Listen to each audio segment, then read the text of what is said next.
Hi అండి, welcome back to our channel Kavitha Srinivas. ఈరోజు recipe వచ్చి బిహారీ చికెన్ మసాలా రెసిపీ అండి. చాలా టేస్టీగా ఉంటుంది, చాలా బాగుంటుంది. మరి ఈ రెసిపీని ఎలా ప్రిపేర్ చేసుకోవాలో ఈ వీడియోలో చూసేద్దాం. ముందుగా స్టవ్ వెలిగించుకొని ఒక ప్యాన్ పెట్టేసుకోవాలండి. ప్యాన్ హీట్ ఎక్కిన తర్వాత 5 to 6 టేబుల్ ఆయిల్ సరిపోతుంది. ఆయిల్ హీట్ ఎక్కిన తర్వాత 2 బే లీఫ్ అండి, బిర్యానీ ఆకులు వేసుకోవాలి. అలాగే 2 పెద్ద సైజు ఉల్లిపాయలు, అలాగే 5 నుంచి 6 వరకు పచ్చిమిర్చి, కాస్తంత కరివేపాకు వేసి బాగా ఫ్రై చేసుకోవాలండి.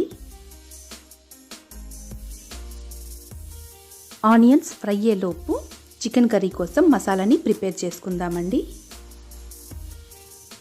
ముందుగా ఒక బౌల్ తీసుకొని 4 యాలకులు వేసుకోవాలి. అలాగే 4 లవంగాలు, 4 చిన్న పీసెస్ దాల్చిన చెక్క అండి. అలాగే ఒక చిన్న స్టార్ అనీస్ అండి మసాలా. ఇప్పుడు ఒక 6 నుంచి 7 వరకు మిరియాలు వేసుకోవాలి. 2 టేబుల్ స్పూన్ గసగసాలు, 2 టేబుల్ స్పూన్ ధనియాలు, అలాగే 1 టేబుల్ స్పూన్ జీలకర్ర వేసుకోవాలి. అలాగే ఒక పెద్ద సైజు నిమ్మకాయ అంత అల్లం ముక్కలు వేసుకోవాలండి. దాని తగ్గట్టుగా వెల్లుల్లి రెబ్బలు వేసుకోవాలి. ఒక మీడియం సైజు ఉల్లిపాయ అండి, ఉల్లిపాయ ముక్కలు, అలాగే ఒక మీడియం సైజ్ టమాటో అండి. పేస్ట్ చక్కగా అవుతుంది కాబట్టి ఇవన్నీ ఒక్కసారి చక్కగా పేస్ట్ పట్టేసుకోవాలి, మిక్సీ గ్రైండింగ్ చేసుకోవాలి. సో ఈ విధంగా పేస్ట్ చేసి పక్కన పెట్టేసుకోవాలండి.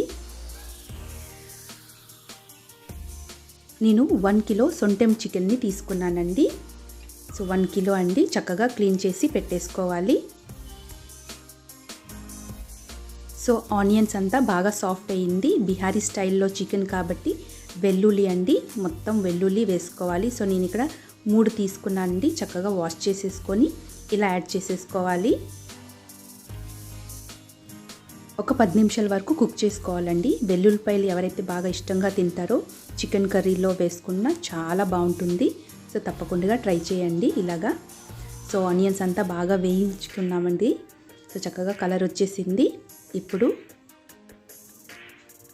1 టీ స్పూన్ పసుపుని యాడ్ చేసుకోవాలి. అలాగే 3 టేబుల్ స్పూన్ కారం పొడి వేసుకోవాలండి. కారం మీకు తగినట్టుగా వేసుకోండి.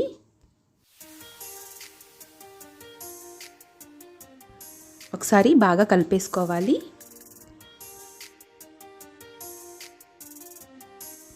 ఆయిల్లో కాస్తంత వేగిన తర్వాత ఇప్పుడు చికెన్ని యాడ్ చేసేసుకోవాలి.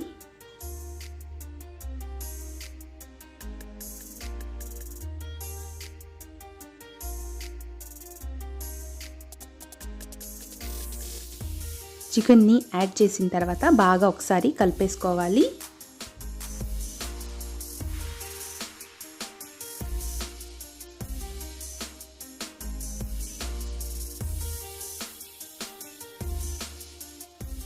చికెన్ అంతా బాగా కలిపిన తర్వాత అండి సాల్ట్ కూడా యాడ్ చేసేసుకోవాలి మీకు టేస్ట్ తగ్గట్టుగా.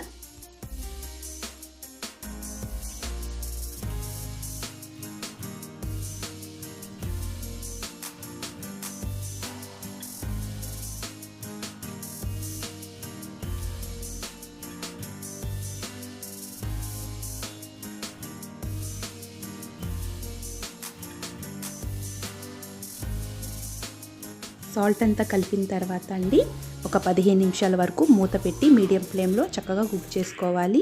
సో చికెన్లో వాటర్ అంతా కూడా వచ్చేయాలండి. చూడండి ఈ విధంగా చక్కగా చికెన్ ఒక హాఫ్ కుక్ అయితే అయిపోయింది.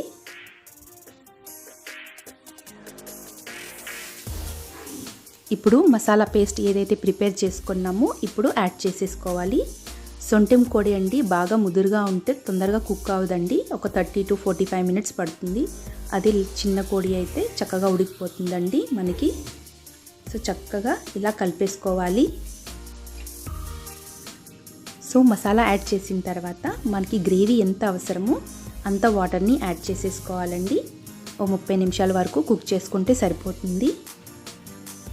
సో చక్కగా ఇలా వేసేసుకున్న తర్వాత ఒక్కసారి కొంచెం కలిపేసుకొని మీడియం ఫ్లేమ్లోనే చక్కగా 30 నిమిషాల వరకు కుక్ చేసుకుంటే చికెన్ చక్కగా రెడీ అయిపోతుంది.